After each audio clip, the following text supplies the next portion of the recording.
Hello and welcome to Triple S classes. I welcome you all in this free YouTube session which you are getting on this free YouTube channel Triple S. So starting with question number first here is which one of the following is the best description of term ecosystem? Option A community of organisms interacting with one another. Option B, that part of earth which is inhabited by living organisms. Option C, a community of organisms together with the environment in which they live. And option D, the flora and fauna of a geographical region. In short आपसे question पूछ रहा है कि इनमें से ecosystem की जो definition है, कौन इनमें से इकोसिस्टम की डेफिनेशन है या उसके नज़दीक यानी कि उसकी डेफिनेशन के नज़दीक पहुंचता है, कौन सा स्टेटमेंट है जो कि जिसको हम रिलेट कर सकते हैं एक इकोसिस्टम की डेफिनेशन से। आई होप यहाँ पे आपने correct option correct answer guess कर लिया होगा, टिक कर लिया होगा। The correct answer to question number first here is option A, that is a community of organisms interacting with one another. Here I will briefly explain you about ecosystem. I will give you the definition of ecosystem. Look, an ecosystem is defined as a structural and functional unit of biosphere consisting of community of living beings and the physical environment. एक तो इसमें living beings रहते होंगे, living beings including their physical environment, both interacting and exchanging, जिसमें एक तो होगा interaction जिसमें आपस में इंटरैक्ट करते होंगे, and exchanging materials between them. इसमें आते हैं प्लांट्स, आते हैं ट्रीज, आते हैं animals, fish, birds, micro organisms, insects, water, soil and including इसमें पीपल भी आते हैं, यानी कि लोग भी इसमें शामिल है इकोसिस्टम, एक इकोसिस्टम में। फिर इसका साइज वेरी कर सकता है, एक ट्री से लेके एक एंटायर फॉरेस्ट तक, इसे हम एक इकोसिस्टम कहेंगे। और इसके कुछ कंपोनेंट्स होते हैं, एबायोटिक कंपोनेंट्स होते हैं like energy, rainfall, temperature, atmosphere, like substratum, materials. और अगर हम बायोटिक कंपोनेंट्स की बात करें, इसमें आते हैं producers, consumers, macro consumers, micro consumers and so. This is the definition of ecosystem, that is ecosystem is a structural and functional unit consisting of living beings and their physical environment, both interacting and exchanging materials between them. So option A here, that is a community of organisms interacting with one another. Option A is the answer to your question number first. Coming on to question number second. Question number second here is what ecology deals with? Option A, ecology of species. Option B, ecology of many species. Option C, ecology of community. And option D, all of the above. I hope यहाँ पे आपने correct option tick कर लिया होगा। And the correct answer to question number second here is option A, that is ecology of species. देखिए briefly मैं आपको बता दूं तो आर्ट इकोलॉजी का मतलब है कि जिसमें हम पढ़ेंगे इंटरैक्शन, आर्ट इकोलॉजी में पढ़ते हैं हम interaction between an individual organism with its environment. This is the definition of art ecology. यानी कि ये एक्सप्लेन करता है कि कैसे distribution of plants and animal species on the surface of earth, जिसमें हम स्टडी करते हैं। यानी कि इसका मोटिव होता है कि हम एक्सप्लेन करना चाहता है कि how distribution of various plants and animal species on the surface of earth has taken place, and जिसमें हम स्टडी करते हैं बिटवीन इंडिविजुअल ऑर्गेनिज्म की स्टडी करते हैं हम with its environment, how individual स्पीसी interacts with its environment. अगर हम और डीप में जाए तो आर्ट इकोलॉजी के कुछ प्रेमाइजेस है, कुछ बेसिक रूल्स है। फर्स्ट रूल इज हियर कि अगर हम डिफरेंट जियोग्राफिकल रीजन्स की बात करें तो वहाँ पे वेरिएबल मल्टीपल और वेरिएबल फैक्टर्स होंगे, लाइक टेम्परेचर डिफरेंट होगा, प्रेसिपिटेशन को लेंगे तो वो भी डिफरेंट होगा। दूसरा पॉइंट अगर हम देखेंगे, दूसरा रूल अगर हम देखेंगे कि जो एक इंडिविजुअल ऑर्गेनिज्म होता है, जो किसी पर्टिकुलर स्पीसीज से बिलोंग करता है, वो लाइक दिस वो कुछ फैक्टर्स हैं, जो टेम्परेचर है, प्रेसिपिटेशन है, अलग अलग इंडिविजुअल ऑर्गेनिजम्स है, अलग अलग स्पीसीज जो है वो टॉलरेट कर सकती है टेम्परेचर अलग अलग, प्रेसिपिटेशन अलग अलग कर सकती है। वो अंडर दीज अंडर यानी कि डिफरेंट टेम्परेचर, डिफरेंट प्रेसिपिटेशन से, डिफरेंट प्रेसिपिटेशन के अंडर अलग अलग स्पीसीज सर्वाइव करेंगी, एंड इस रेंज को कहेंगे हम रेंज ऑफ टॉलरेंस। और फाइनली रेंज ऑफ टॉलरेंस किस पे डिपेंड है? एडॉप्टेशंस पे डिपेंड है रेंज ऑफ टॉलरेंस। ये था आर्ट इकोलॉजी के मतलब एक ब्रीफ ओवरव्यू मैंने दिया आपको कि art ecology deals with ecology of species.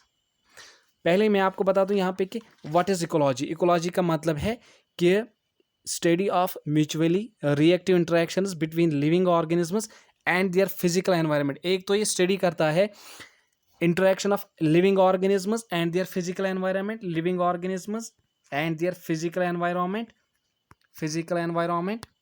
and on other hand interaction between living organisms, यानी कि जो लिविंग ऑर्गेनिज्म है उनके बीच किस टाइप का इंटरेक्शन होता है, ये भी स्टडी करते हैं हम इकोलॉजी में। सो ecology is study of interactions between living organisms and their physical environment on one hand, and on the other hand interactions among the living organisms. Coming on to question number 3, so answer A, that is ecology of species, option A is the correct answer. Coming on to question number 3 here is the pyramid of energy in an ecosystem is option A always upright, option B may be upright or inverted, option C always inverted, and option D none of the above. I hope कि आपने correct option tick कर लिया होगा। The correct answer to your question number 3 is option A, again that is always upright. देखिए ये पायरेमिड of energy है, इससे हमें पता चलता है कि how at different trophic levels how this transfer of energy occurs, यानी कि कैसे कन्वर्जन ऑफ सोलर एनर्जी होता है to chemical energy and heat energy, and कैसे ये एट ईच ट्रॉपिक लेवल कैसे लॉस ऑफ एनर्जी हम देखते हैं, कैसे लॉस ऑफ एनर्जी होता है, यानी कि लॉज ऑफ थर्मोडायनेमिक्स कैसे अप्लाई होते हैं एक फूड चेन पे। देखिए फॉर एग्जांपल अगर हम सपोज अगर हम एक इकोसिस्टम लेंगे जो रिसीव करता है, सपोज ये रिसीव करता है 1000 कैलोरीज ऑफ सनलाइट। इसमें most of the energy reflect होता है, लाइट एनर्जी रिफ्लेक्ट होता है बैक, एंड सपोज एक small portion of this light energy is utilised by green plants, right. और इस आउट ऑफ दिस सपोज हम लेंगे कि 1000 कैलोरीज में से only 600 is utilized by plants, only 600 is utilized by plant, and कुछ अगर हम इस 600 में लेंगे तो कुछ प्लांट के अपने मेटाबॉलिज्म के लिए लाइक फॉर रेस्पिरेशन ये यूज़ करता है सपोज 100 कैलोरीज ये यूज़ करता है खुद की मेटाबॉलिज्म के लिए, और जो स्टोर होता है एज एनर्जी रिच मटेरियल्स इनमें से इन प्लांट्स के अंदर वो रहता है 500 कैलोरीज। नाउ सपोज कोई डियर आता है वो इस प्लांट को खा जाता है, यानी कि 500 calories get transferred to this deer, right. Now this deer uses some for its own metabolism, इसके मेटाबॉलिज्म के लिए भी सपोज 100 कैलोरीज यूज होती हैं for its own metabolism, and suppose एक लाइन आता है जो इस डियर को खा जाता है, एक लाइन आता है जो इस डियर को खा जाता है, और उसके पास कितना पहुंच जाता है 400 कैलोरीज। आप देख रहे हैं कि at each trophic level there is loss of energy, there is some loss of energy, और उसके पास पहुंच जाते हैं 4000 कैलोरीज ऑफ एनर्जी। यानी कि जैसे ही from sunlight to producer to herbivore to carnivore there is decrease in energy at each transfer. Therefore इसका मतलब ये है, सपोज इसका मतलब कि हमेशा ये पायरामिड ऑफ एनर्जी क्या होगा, अपराइट होगा, यानी कि इस दिशा में होगा, इस टाइप का होगा, इस टाइप का एक पायरामिड होगा। यानी कि यहाँ पे होंगे प्रोड्यूसर्स, फिर आएंगे हर्बीवोरस, फिर कार्निवोरस, राइट, फिर आएंगे प्राइमरी कार्निवोरस, फिर टॉप कार्निवोरस। आप देख रहे हैं कि पहले एनर्जी इतनी थी, फिर इतनी रहती है, फिर उससे कम, और लास्ट में बहुत ही कम एनर्जी पहुंचती है to the top carnivore. This is your question number 3, that is pyramid of energy in an ecosystem is always upright. Now coming on to your question number 4. Question number 4 here is, which one of the following is the national aquatic animal of India? Option A, saltwater crocodile. Option B, olive ridley turtle. Option C, gangetic dolphin. And option D, gharial. I hope कि आपने correct option यहाँ पे टिक कर लिया होगा। The correct answer to your question number 4 is option C, that is Gangetic dolphin.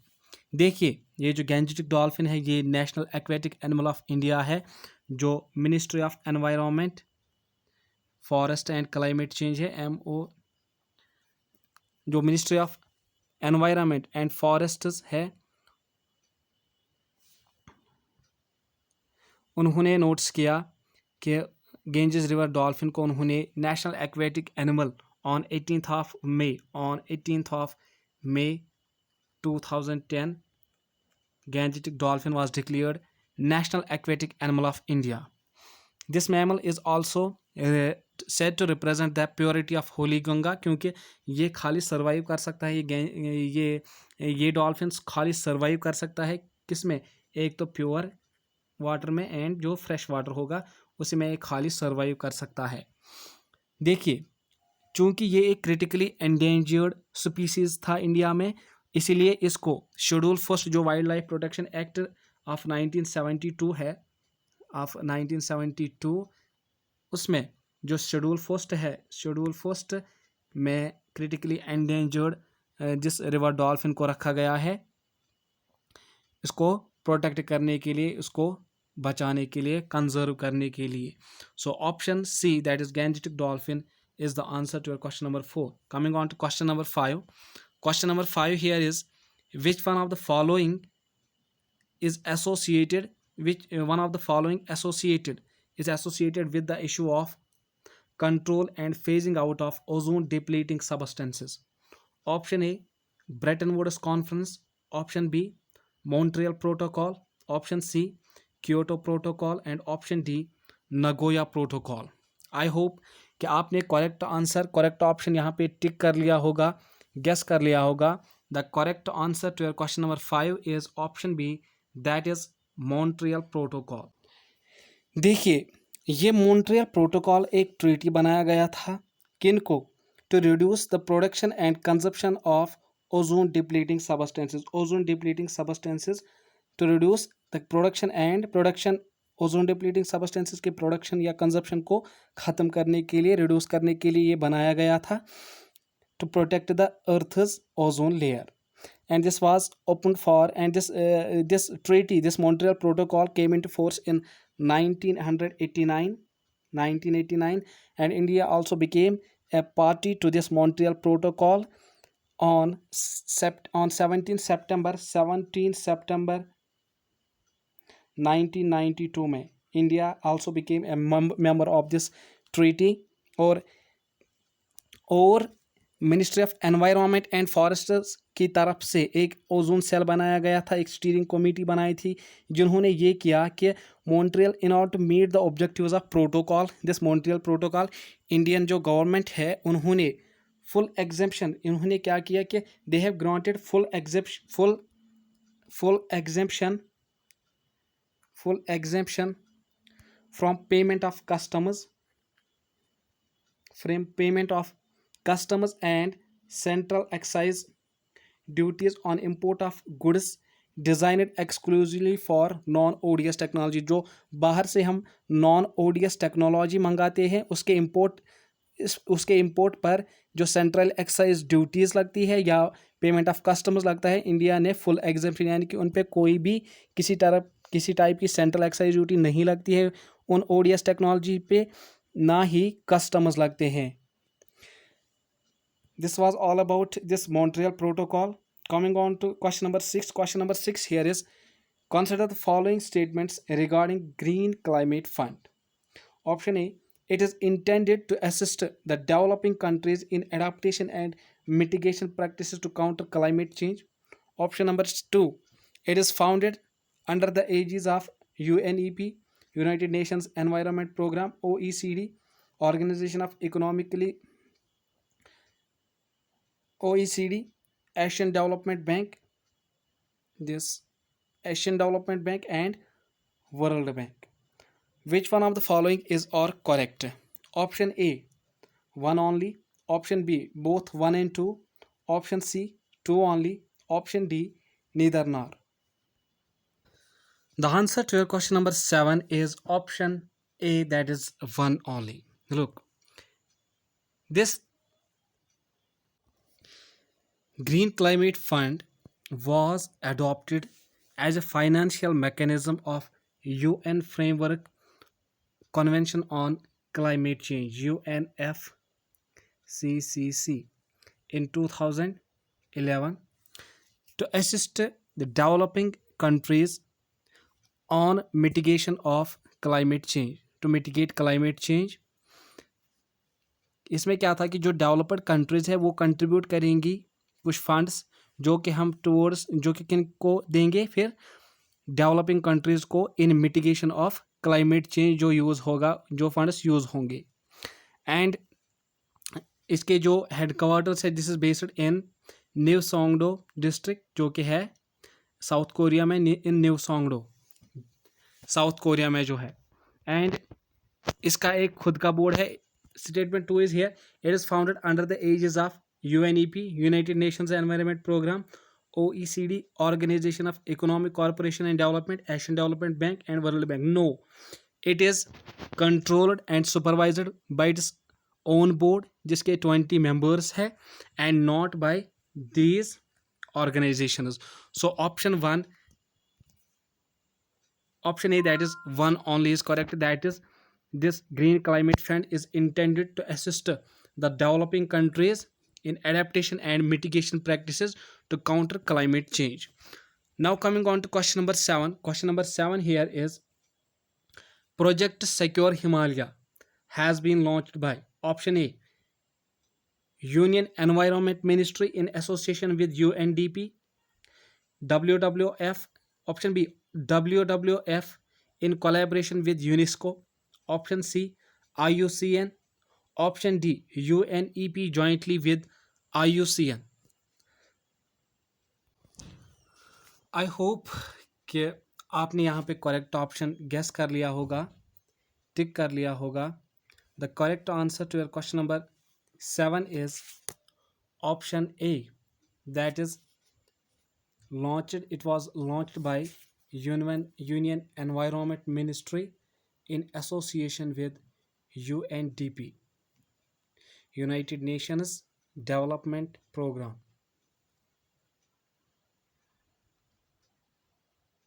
देखिए, ये secure Himalaya project था, this was launched by union environment ministry in association with UNDP, United Nations development programme.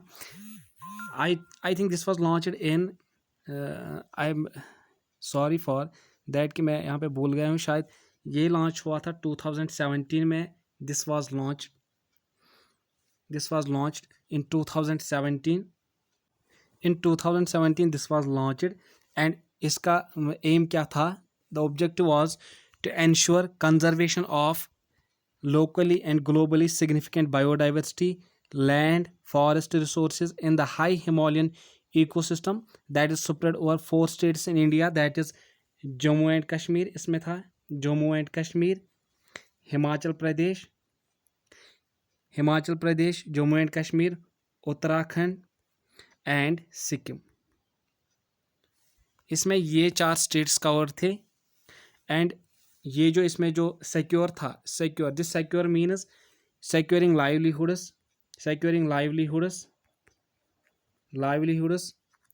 conservation, sustainable use and restoration of high range Himalayan ecosystem। And जो protection of snow leopard, जो project snow leopard था, ये इसका एक important की component था इस project का। प्रोजेक्ट सिक्योर हिमालय का ये एक सेंट्रल गवर्नमेंट ने लॉन्च किया था, एक 6 ईयर प्रोजेक्ट है। एंड शायद ये लॉन्च हुआ था इन 2017। So option A, that is Union Environment Ministry in association with UNDP. Coming on to question number 8. Question number 8 here is Atal Bhujal Yojana launched by Prime Minister Narendra Modi focuses on option A, option first, recharging groundwater, option second, creating sufficient water storage for agricultural purposes, option number third, revival of surface water bodies. Now choose the correct answer. Option A 1 only, option B 2 and 3 only, option C 1 and 3 only, and option D 1, 2 and 3. I hope यहाँ पे आपने correct option tick कर लिया होगा। The correct answer to your question is option D, that is all of the above. देखिए ये अटल भूजल योजना थी क्या, ये प्रोग्राम था क्या? This was a 6,000 crore central scheme that aims at sustainable groundwater management, जिसमें एक कंपोनेंट था ग्राउंड वाटर मैनेजमेंट करना, with emphasis on demand side interventions with community participation in 78 districts इसमें कवर थे। 78 डिस्ट्रिक्ट्स इसमें कवर किए गए थे, जिसमें आते हैं गुजरात के डिस्ट्रिक्ट्स, गुजरात स्टेट के districts, Maharashtra, Haryana, Karnataka, Rajasthan, UP and Madhya Pradesh. और ऑब्जेक्टिव क्या है इस स्कीम का? To recharge ground water and create sufficient water storage for agricultural purpose. This is the objective of this scheme. So all of the above, that is recharging groundwater, this is a key component, creating sufficient water storage for agricultural purposes again, and revival of surface water bodies. These all the given statements are the key provisions of this Atal Bhujal Yojana. I hope कि आप आज का ये lecture आपको बहुत ही ज़्यादा पसंद आ गया होगा, क्योंकि जितने भी इम्पॉर्टेंट कॉन्सेप्ट्स थे, जितने भी क्वेश्चंस में ये खाली 8 क्वेश्चंस ही नहीं थे, बल्कि 8 डिफरेंट कॉन्सेप्ट्स थे related to your environment and ecology, जो फुल्ली मैंने आपको यहाँ पे एक्सप्लेन किया। आई होप कि आपको आज का ये लेक्चर पसंद आ गया होगा। Thanks, have a good day.